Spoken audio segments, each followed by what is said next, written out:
The council chamber on Viridian Prime Station was the largest room Ambassador Hyun had ever seen.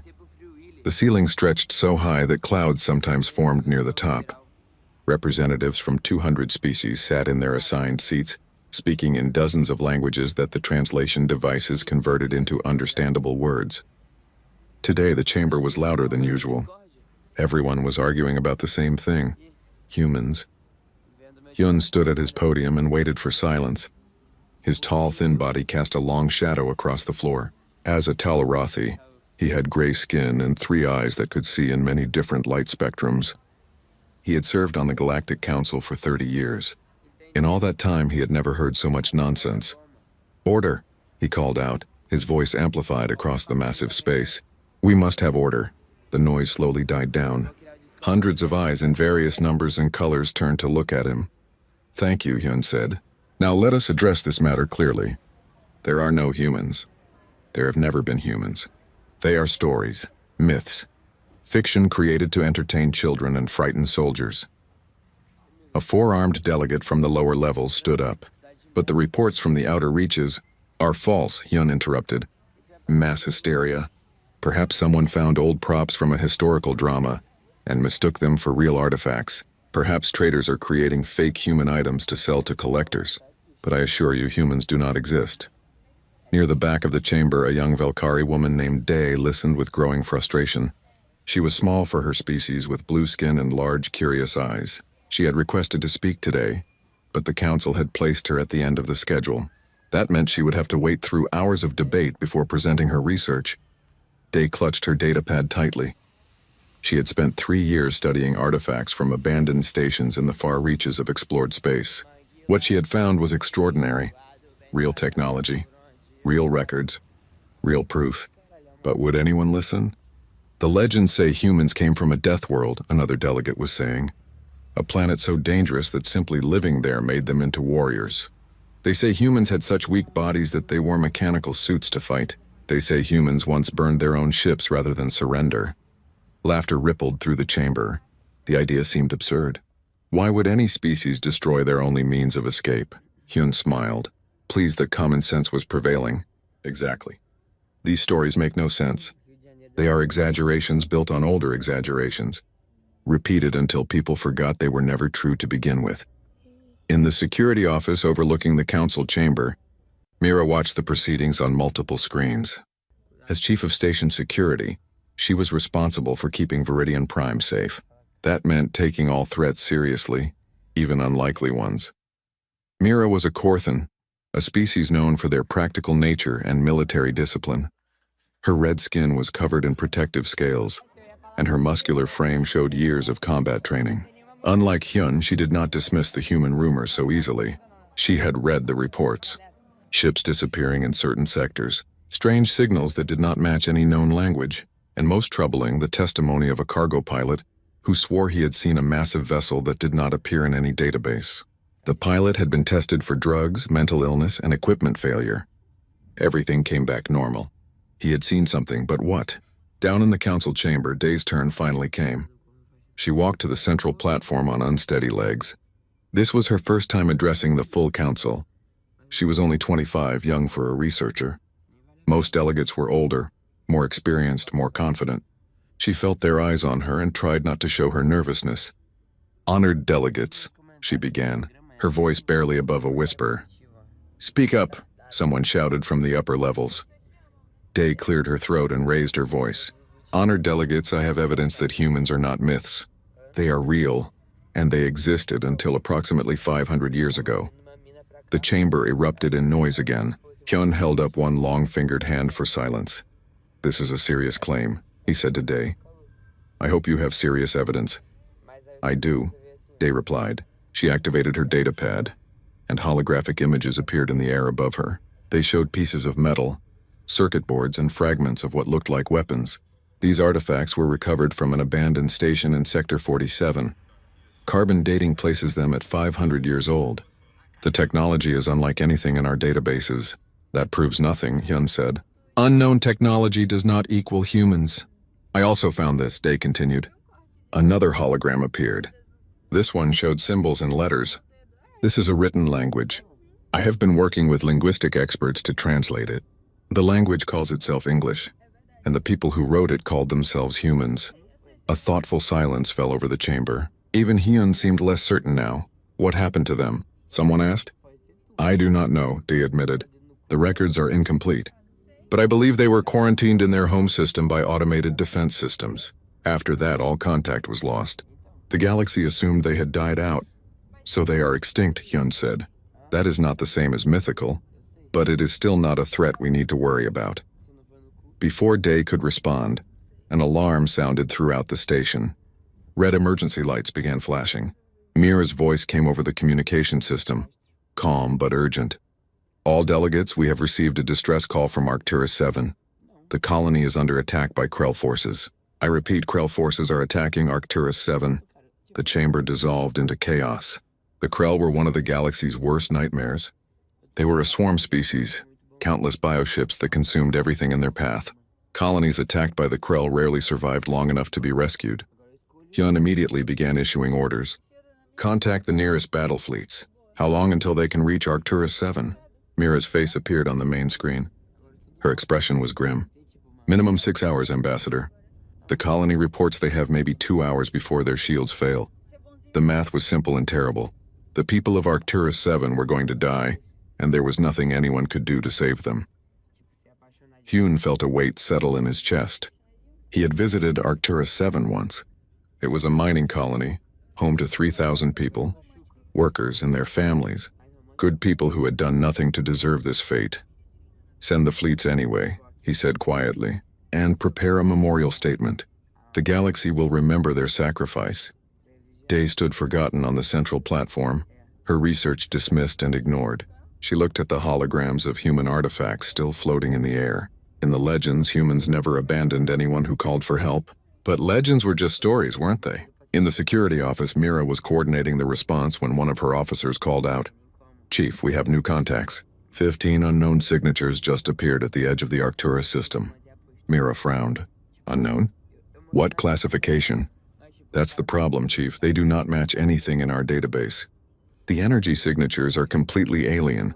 Mira felt a chill run down her spine. She thought of the cargo pilot's testimony. The strange vessel that should not exist. Get me visual confirmation, she ordered. I want to know what those ships are. Trying, Chief, but they are moving fast. Really fast. They are on an intercept course with the Krell swarm.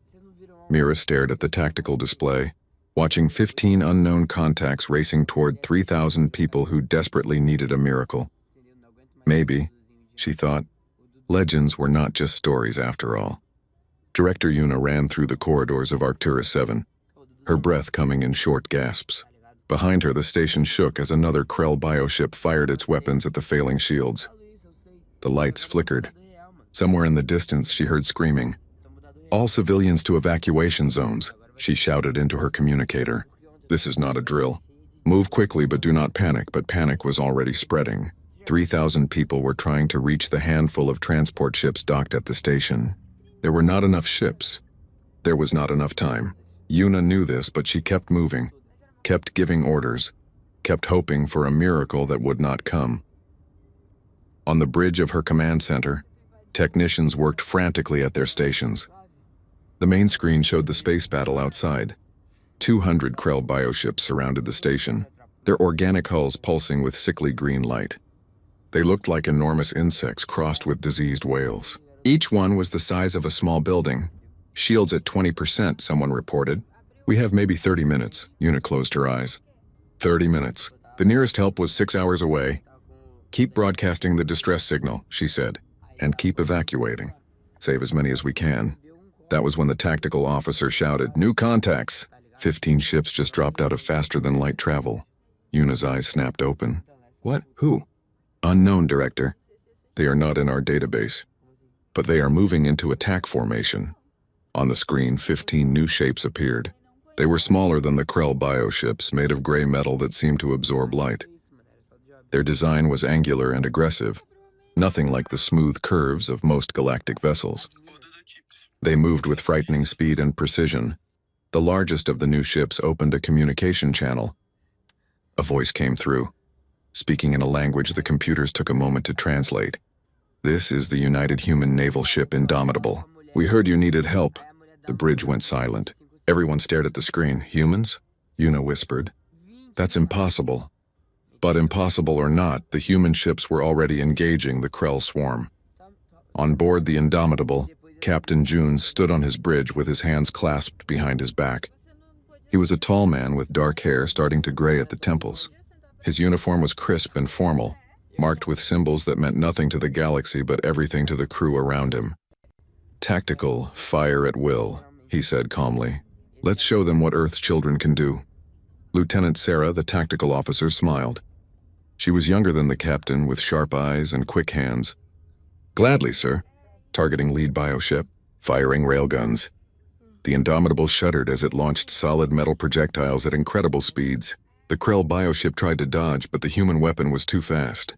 The projectile tore through the organic hull, and the bioship exploded in a burst of green fire. The other human ships opened fire. They used weapons the galaxy had abandoned centuries ago. Kinetic weapons, missiles, physical projectiles instead of clean energy beams. But these old weapons worked. They worked terribly well. The Krell swarm, confused by the new arrivals, split their attention between the station and the human fleet. This was their first mistake. The humans moved like sharks through water, fast and deadly. They did not fly in neat formations. They scattered and attacked from multiple angles, making themselves hard to target. They are outnumbered 15-1, Yuna said, watching in amazement. They should not be winning. But they were winning. The Krell were losing ships faster than they could adapt. The human vessels were smaller and more agile. When a Krell bioship tried to grab one with its organic tendrils, the human ship simply burned the tendrils off with focused thruster fire and kept moving. In the Indomitable's engine room, Chief Engineer Tay monitored his systems with pride. Everything was running perfectly. The ship's reactor was a masterpiece of human engineering, producing more power than should be possible from its size. Captain wants more speed, a voice crackled over the intercom. Tay laughed. Tell the captain he always wants more speed. Giving him 15% boost. He adjusted the controls and the ship surged forward. Outside, another Krell bioship died. But the battle was far from over. The Krell were adapting. They began to focus their fire on single human ships, trying to overwhelm them with numbers. One human destroyer, the Soul, found itself surrounded by 20 bioships. The Soul's captain did not hesitate. She aimed her ship directly at the largest Krell carrier and pushed her engines to maximum. The destroyer accelerated to ramming speed. On the Indomitable, Sarah watched in horror. Sir, the Soul is on a collision course. She is not turning away. Captain June's face was sad but not surprised. Signal all ships to honor her sacrifice, and make sure it counts. The Soul slammed into the Krell carrier at full speed. The explosion was massive, taking out the carrier and 15 other bioships caught in the blast radius. The Soul and her crew of 50 were gone, but they had saved hundreds on the station. Transport ships from the station are launching, Sarah reported, her voice tight with emotion. They are using the gap Soul created. Cover them, June ordered. All ships protect those transports. The human fleet moved into defensive positions around the fleeing civilian ships. The Krell tried to pursue, but the humans were ready. They used their own ships as shields, taking damage meant for the unarmed transports. On Arcturus 7, Yuna was organizing the final evacuation. Most of the civilians were away, but hundreds remained. She was preparing to board the last transport when explosions rocked the dock. Krell boarding parties, a security officer shouted. They are inside the station. Yuna felt her blood run cold. The Krell did not take prisoners. They consumed everything, breaking down biological matter to fuel their swarm. If they reached the remaining civilians, it would be a massacre. Seal the blast doors, she ordered. Buy us time to belay that order, a new voice said. Yuna turned to see figures in powered armor running down the corridor. They were shorter than she expected, the armor bulky and mechanical. Human Marines. They had landed on the station without her even noticing. The lead Marine removed his helmet, revealing a young face with determined eyes. Director Yuna, I am Corporal Wook. My squad will hold the Krell here. Get your people to the transports. There are too many Krell, Yuna protested. You will be killed, Wook smiled. Ma'am, we are humans. Being outnumbered is our specialty. Now go. The Marines formed a defensive line at the corridor junction, The Krell came in waves, organic nightmares with too many limbs and snapping jaws. The Marines opened fire with weapons that roared and flashed. The noise was deafening. Yuna wanted to stay and help, but Wook pushed her toward the transport. Go, we did not come all this way to let you die now. She ran. Behind her, the Marines fought and fell, but they never broke. They held the line long enough for the last transport to launch. In space, the battle was ending. The Krell swarm had lost too many ships. The survivors began to retreat, fleeing into faster-than-light travel. The human fleet let them go, too busy protecting the evacuation to pursue. Captain June watched the last Krell ship disappear. His bridge was quiet except for the soft beeping of computers. Damage report, he said. 7 ships with moderate damage, Sarah replied. And we lost the Soul. June nodded. Open a channel to Arcturus 7. Let me speak to their director. A moment later, Yuna's face appeared on the screen. She looked exhausted and shocked. Her blue skin was covered in dust and her eyes were wide. Captain June, she said, I do not know how to thank you. You saved us, but how? Humans are supposed to be extinct, or myths, or we are very real, June said gently. And we did not come alone. Humanity has been watching the galaxy for 500 years, Director. We have been rebuilding in our home system, growing stronger, and now we are back. Yuna stared at him. Back? You mean there are more of you? June smiled, but it was not a comforting expression. Director, what you saw today was one relief fleet. Earth has 50 more just like it. We have been preparing for this day for a very long time. The implications hit Yuna like a physical force. 50 fleets, hundreds of ships, thousands of trained warriors. Humans were not myths. They were not extinct. They were a sleeping giant that had just woken up. Why now? She asked. Why reveal yourselves today? Because you called for help, June said simply.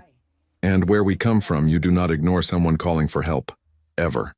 He ended the transmission. Around him, his crew began the work of repair and recovery. Outside the view screens, Earth's children had returned to the galaxy, and the galaxy would never be the same. The Galactic Council chamber was packed. Every delegate had shown up, and many had brought advisors and security.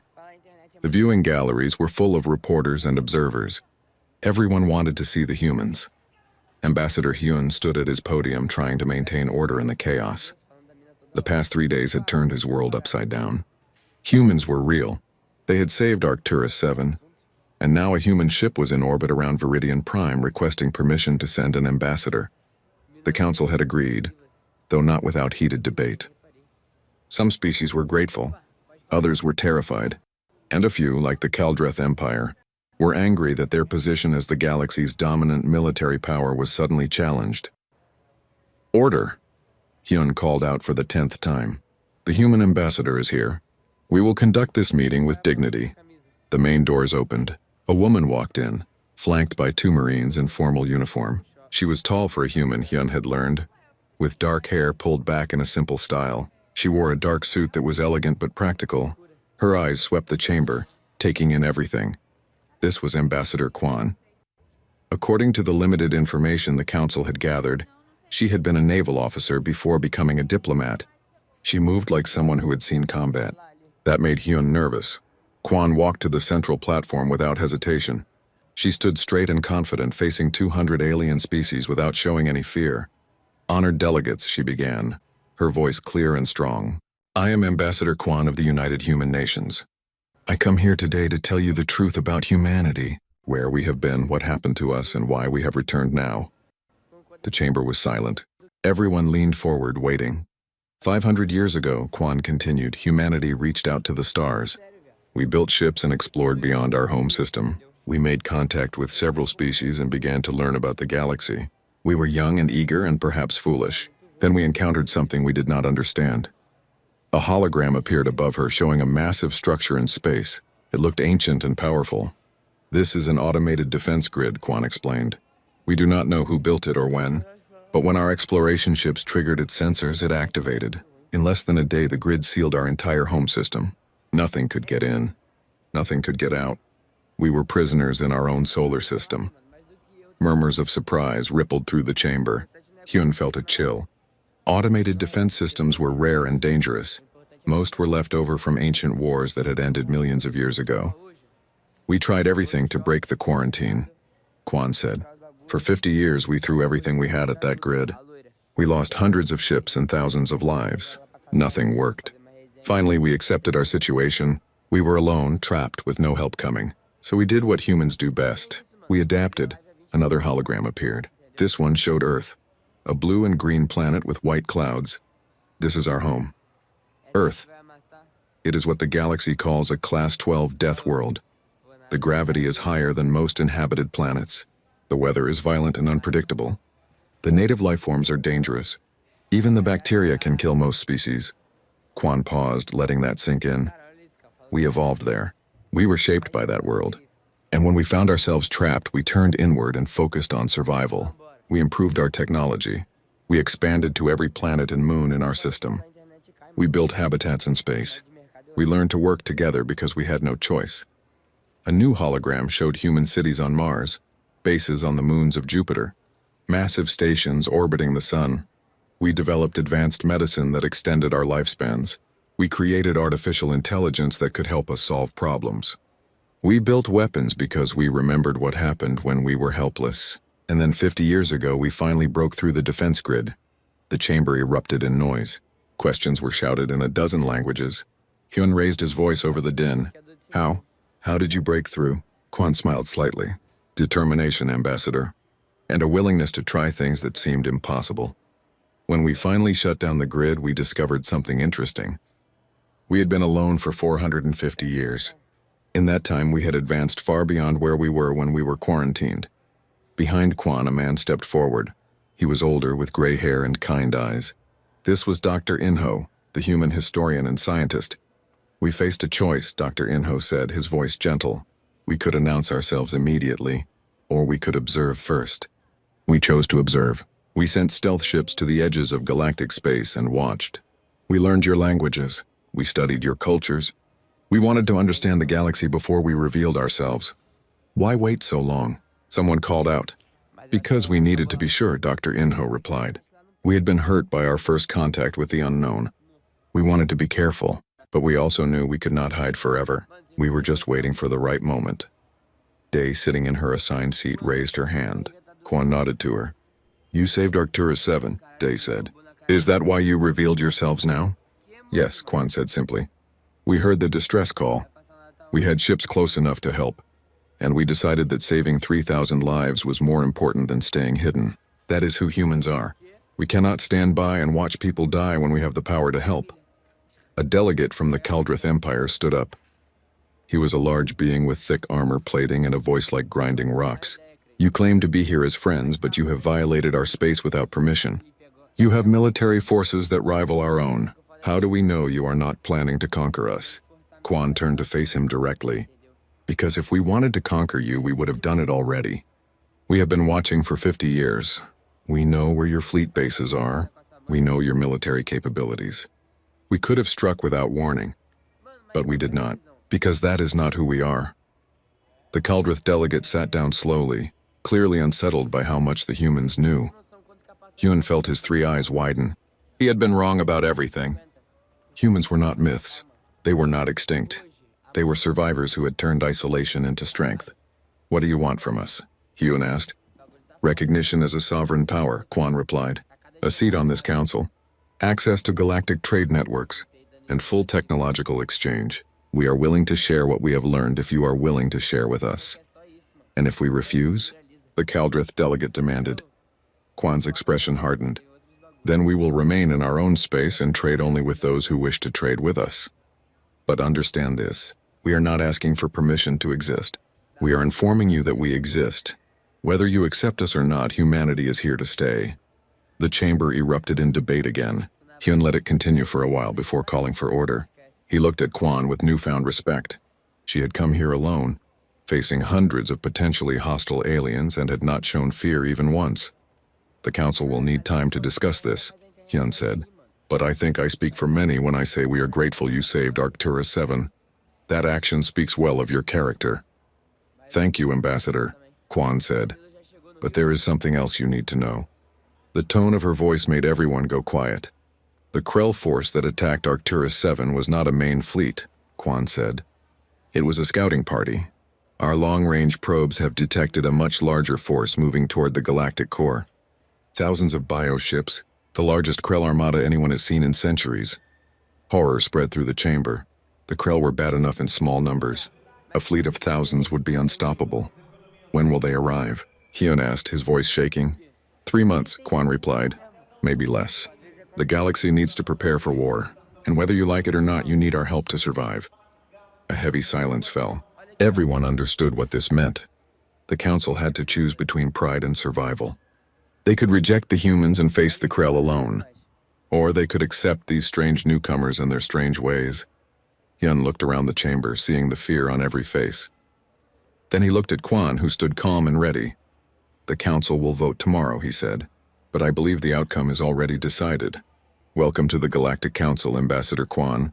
I hope we are worthy of your friendship. Kwon bowed her head respectfully. We hope so too, Ambassador.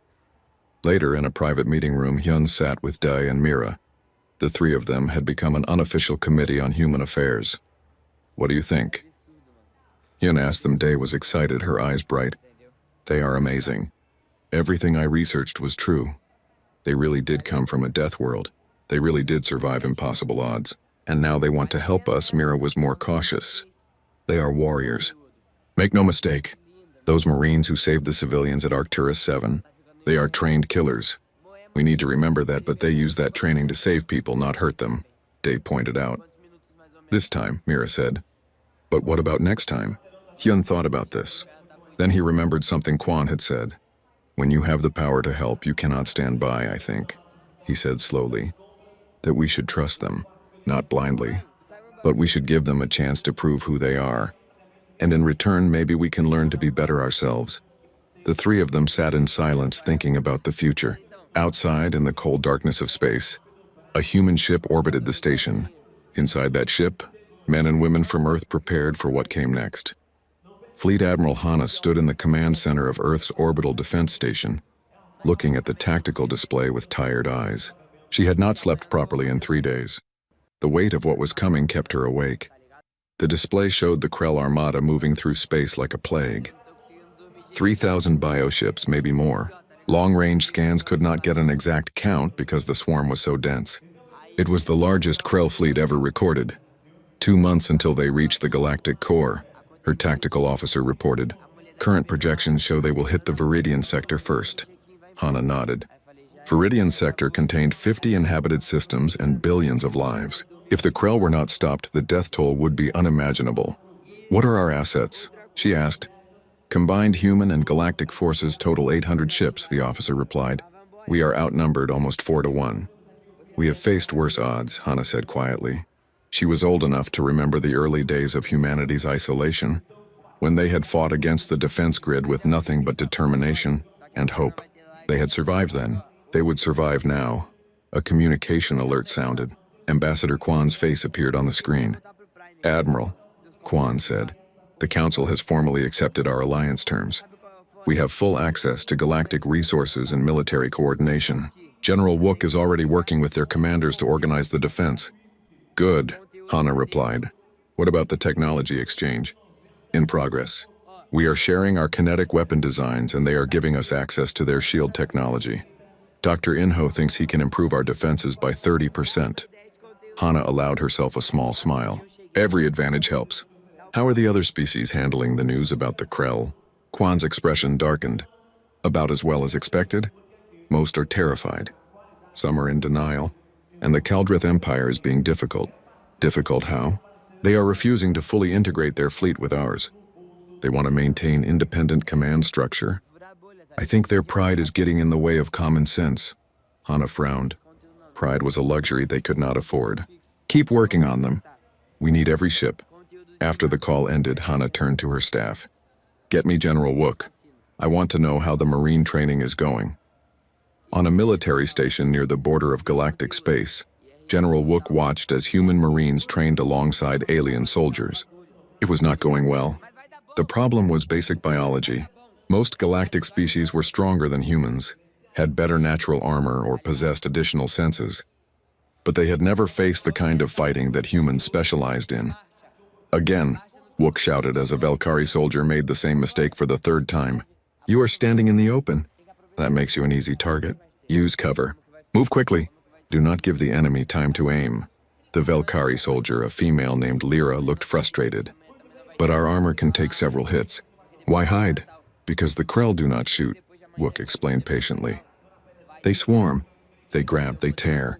Your armor will not help when 20 bio-soldiers are ripping you apart. Speed and tactics are your weapons, not standing and trading blows.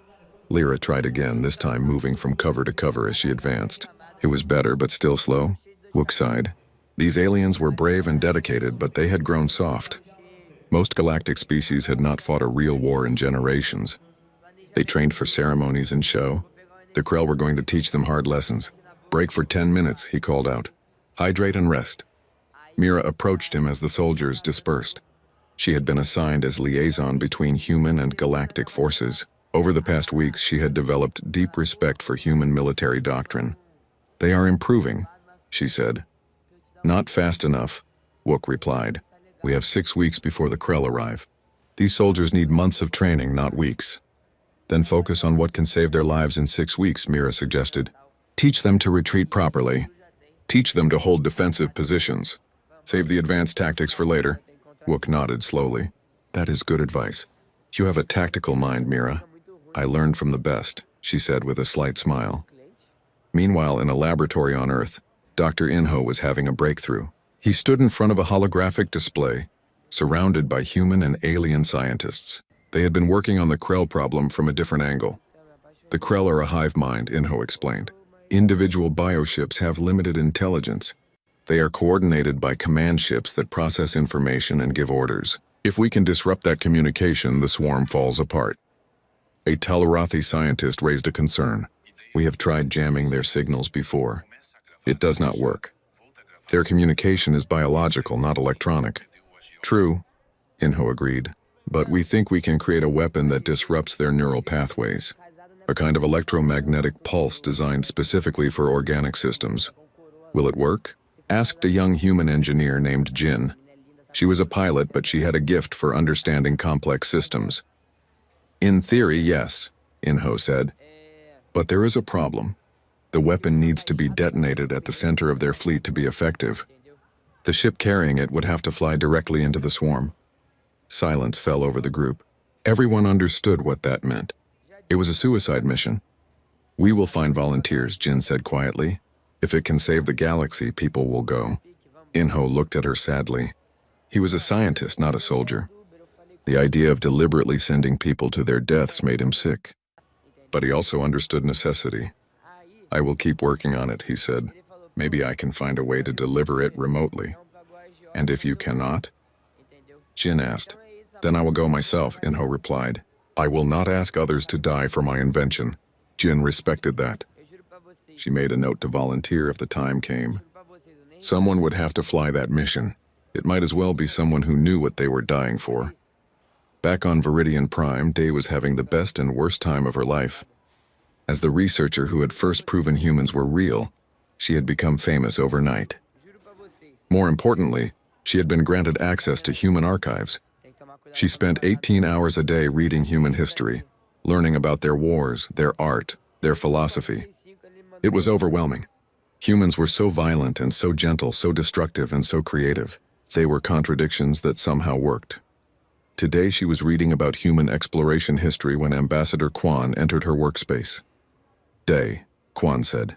I have a request. Day jumped up, nearly knocking over her tea. Ambassador, I did not hear you come in. I apologize for startling you, Quan said with a slight smile. I wanted to discuss something with you. You have become the galaxy's leading expert on humanity. Your research is being used to help other species understand us. I am honored, Day said, feeling her face flush. I would like to offer you something, Quan continued. Honorary human citizenship. You would be the first non-human to receive this honor. It comes with full access to our databases and the right to speak on our behalf in academic settings. Day stared at her, unable to speak. This was beyond anything she had imagined. Why me? She finally managed to ask. Because you believed in us when no one else did, Quan replied. Because your research helped bridge the gap between our species. And because you represent the best of what galactic cooperation can be.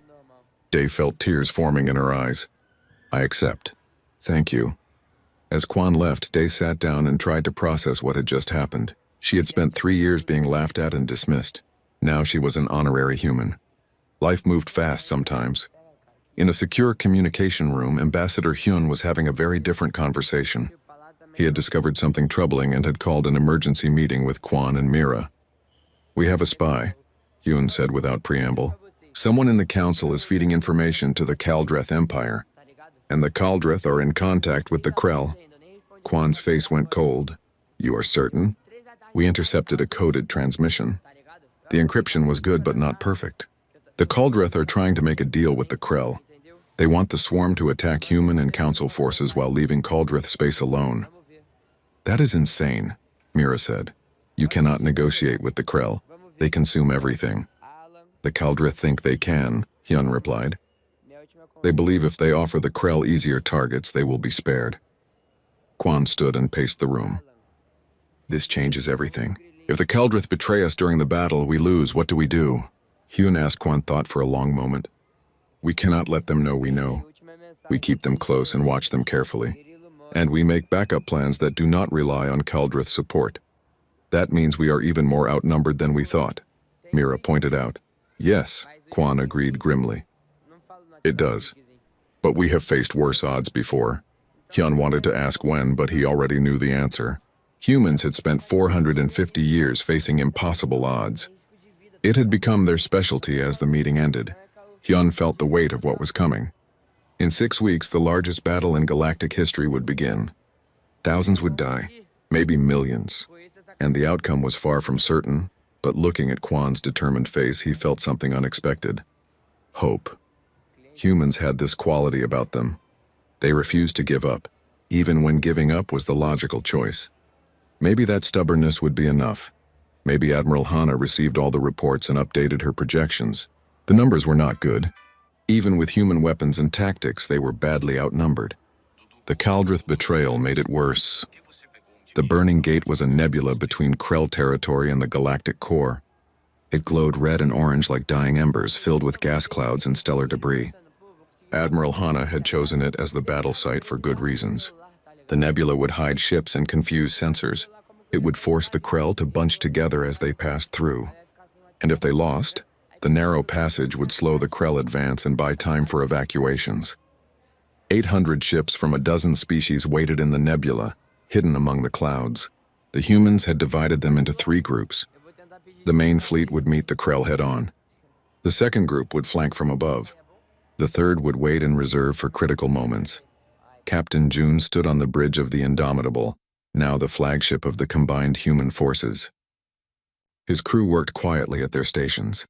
They had trained for this. They were ready. Long-range sensors are picking up the Krell, Lieutenant Sarah reported. 3,000 bioships confirmed. They are entering the nebula. All ships hold positions, June ordered calmly. Let them come to us. On another ship, Jin sat in the cockpit of her fighter. She was leading a squadron of 12 human pilots. Their job was to punch through the Krell lines and create openings for the larger ships. It was dangerous work, but Jin was not afraid. She had made peace with the possibility of dying today. All fighters, check your systems, she said over the comm. We go in fast, hit hard, and get out. No heroics. We win by surviving. Her squadron confirmed they were ready. Jin closed her eyes for a moment and thought of Earth, the home she might never see again. Then she opened her eyes and focused on the task ahead. In the marine deployment bay of another ship, General Wook inspected his troops. Humans and aliens stood side by side in powered armor. Over the past weeks, the alien soldiers had improved dramatically. Mira's unit in particular had become skilled at human tactics. Remember your training, Wook told them. Watch your corners. Cover your squad mates. And if it gets bad, retreat to the rally points. Dead heroes do not win wars. Living soldiers do. Mira checked her weapon one last time. She had never expected to fight alongside humans, but now she could not imagine fighting without them. They had taught her so much about courage and determination. On the bridge of a Kaldreth ship, the commander received a secret message. The Krell had agreed to the deal. They would focus their attack on human and council ships. The Kaldreth fleet would pretend to fight, then withdraw at the critical moment. Once the humans were destroyed, the Kaldreth would be the galaxy's dominant power. The commander smiled. Humans were fools to trust anyone in war. The battle began when the Krell swarm emerged from a gas cloud. 3,000 bioships filled the space between the stars, their organic hulls pulsing with sick light. They moved like a single organism, flowing around obstacles and filling every gap. All ships open fire, Admiral Hanna ordered from her command center. The combined fleet revealed itself. Energy weapons and kinetic projectiles filled the space between the fleets. The first wave of Krell bioships died in explosions of green fire, but more came behind them. Always more. They are not slowing down, Sarah reported. They are going to ram us. Let them try, June replied. All ships, emergency thrust on my mark. 3, 2, 1 mark. The human ships suddenly accelerated, dodging the Krell charge. The bioships crashed into empty space, their momentum carrying them past the human lines. The second fleet group appeared from above, catching the Krell from behind. Jin led her fighters into the chaos. Her squadron wove between the massive ships, targeting the Krell command vessels. These were larger bioships with distinctive markings, the ones that coordinated the swarm. Target lock on command ship, Jin called out. Firing missiles. Her fighter shook as it launched its weapons. The missiles streaked through space and slammed into the command ship's hull. The explosion was satisfying, but not enough. The command ship was damaged, but still functioning. Going in for another pass, Jin said. Her fighter banked hard, G-forces pushing her into her seat. Behind her, 2 squadron members were not fast enough. Krell biofighters caught them and tore their ships apart. Stay tight, Jin ordered the survivors. Do not give them easy targets. On the Indomitable, Sarah was tracking the overall battle. Sir, the Krell are adapting. They are focusing fire on our shield generators. June nodded. The Krell were learning. That was bad. Target their heavy ships. I want those things out of the fight. The ship's main guns fired, railgun rounds moving at incredible speed. A Krell heavy bioship exploded, then another. But for everyone they destroyed, 2 more pushed forward. We are being overwhelmed, Sarah said quietly. Not yet, June replied. We are still fighting. That means we have not lost. That was when the Kaldrith betrayal happened. 50 Kaldrith ships suddenly broke formation and fired on the Council fleet from behind. The surprise attack destroyed a dozen ships in seconds and threw the defensive line into chaos. On the Council command ship, Hyun watched in horror as friendly ships turned against them. What are they doing? They are traitors, Mira said over the comm from her troop transport. The humans were right to suspect them. All ships focus on surviving, Hyun ordered. We can worry about punishment later, but the damage was done. The Kaldrith attack had opened a hole in the defensive line. The Krell poured through it like water through a broken dam. Within minutes, the battle turned from difficult to desperate. Admiral Hanna saw it happening from her command center. The numbers were collapsing. They were losing. Deploy the reserve fleet, she ordered, and contact Dr. Inho. Tell him we need his weapon now. In a small research vessel hidden in the nebula, Dr. Inho received the message. He looked at the weapon he had been building. It was ready, but someone still had to deliver it to the center of the Krell fleet. I will go, he said to his assistant. Sir, there is no need. We have volunteers. It is my invention, Inho replied. I will not ask others to die for it. He was preparing to leave when Jin's voice came over the comm. Dr. Inho, this is Squadron Leader Jin. I am coming to pick up your weapon. Jin, this is a suicide mission, Inho protested. I know, Jin said calmly, but I am a better pilot than you. I have a better chance of reaching the target. Please, Doctor, let me do this. Inho wanted to argue, but he knew she was right. He carefully loaded the weapon into Jin's fighter when she docked. Good luck, he said, his voice breaking. Thank you for giving us a chance, Jin replied. Then she was gone, flying back into the battle. Jin pushed her fighter to maximum speed. Around her, the battle raged. Ships exploded. People died. But she focused on her target, the heart of the Krell swarm where the main command ships clustered. All ships, this is Jin, she broadcast. I am making a run at the Krell center. I need you to open a path. Understood, Captain June replied. All human ships form up on Jin, get her through. What happened next became legend. Every human ship in the battle turned toward Jin and created a corridor through the Krell swarm. They took hits meant for her. They blocked with their own hulls, and they died to keep her moving forward. The Indomitable took massive damage protecting Jin's left flank. Captain June's bridge filled with smoke and fire, but he never stopped giving orders. When the main power failed, they switched to backup systems. When weapons went offline, they used the ship as a battering ram. Almost there, Jin said, her voice steady despite everything. 10 seconds. A Krell biofighter latched onto her hull. Jin did not slow down. She flew directly into a cluster of command ships and activated the weapon. The explosion was not visible or loud. It was electromagnetic, a pulse designed to disrupt organic neural pathways. The effect was immediate and devastating. Every Krell ship within range suddenly went silent. Their coordination disappeared. They stopped moving in formation and began drifting aimlessly or firing at random. Jin's fighter was gone. But her sacrifice had worked. All ships press the attack, Admiral Hanna ordered. The Krell have lost coordination. This is our chance. The combined fleet, battered but not broken, pushed forward. Without coordination, the Krell were just animals. Dangerous animals, but predictable. The galactic fleet had been trained to fight predictable enemies. The tide turned, slowly at first, then faster. The Krell swarm began to break apart. Some ships fled. Others fought to the last. But without the hive mind guiding them, they were losing. On the crippled Indomitable, Captain June watched the last Krell ships retreat or die. His ship would not fly again without major repairs. Half his crew was dead, but they had won. Victory, he said simply. The word spread through the fleet. Exhausted crews cheered. On planets across the galaxy, people watched the news and cried with relief. But the celebration was bittersweet. The cost had been terrible. 200 ships lost, tens of thousands dead, and heroes like Jin would never come home. The Keldrith Empire faced immediate consequences. Their remaining ships were surrounded and forced to surrender. The betrayal would not be forgotten or forgiven.